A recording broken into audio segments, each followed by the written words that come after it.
ලන්දේසි ගවේෂක යකොබ් රොහවින් මෙම දූපතට පැමිණි පළමු යුරෝපීයා වන අතර ඔහුගේ පැමිණීමෙන් දුසිමක් පමණ වූ දූපත්වාසීන් මිය ගිය බවත් බොහෝ දෙනෙක් තුවාල ලැබූ බවත් ස්ටීවන් ෆිෂර් ඔහුගේ Island at the End of World The Turbulent History of the Easter Island නැමැති කෘතියේ සඳහන් කරනු ලබයි.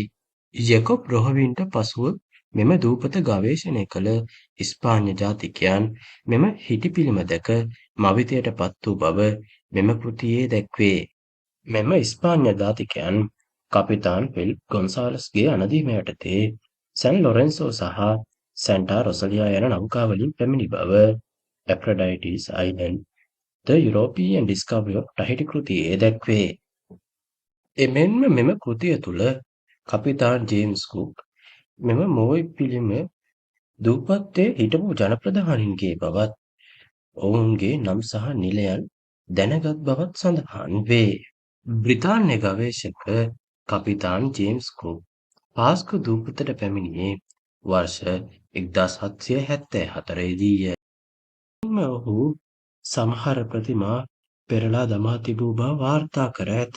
1776 දී චිලි පූජක ජුවාන් මොලිනා ඔහුගේ කෘතියක් වන චිලියේ ස්වභාවික හා සිවිල් ඉතිහාසය නම් කෘතියේ මෙම චිලි දූපත්වල මෙම ප්‍රතිමා පිළිබඳව සඳහන් කරනු ලබයි.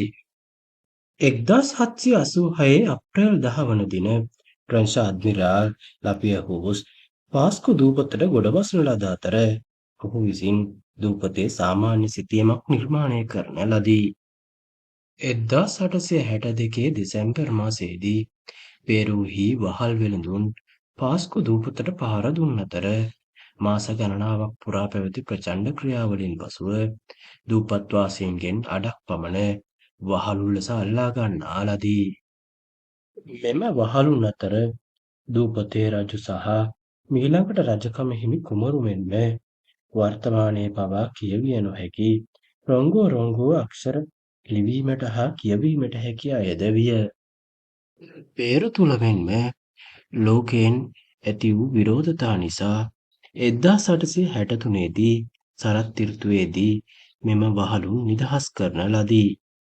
නමුත් ඔවුන්ගෙන් බොහෝ දෙනෙක් ක්ෂය රෝගය, වසූරිය සහ අතිසාරය හේතුවෙන් මිය ගොස් තිබුණි. දූපත්වාසීන් දුසුමක් පමණ දිවි බේරාගෙන නැවත පාස්කු දූපතට පැමිණි අතර එම දූපත්වාසීන් සමග පැමිණි වසූරිය නිසා දූපතේ වසංගතයක් ඇති වී දූපත්වාසීන් බොහෝ දෙනෙක් මිය යන ලදී.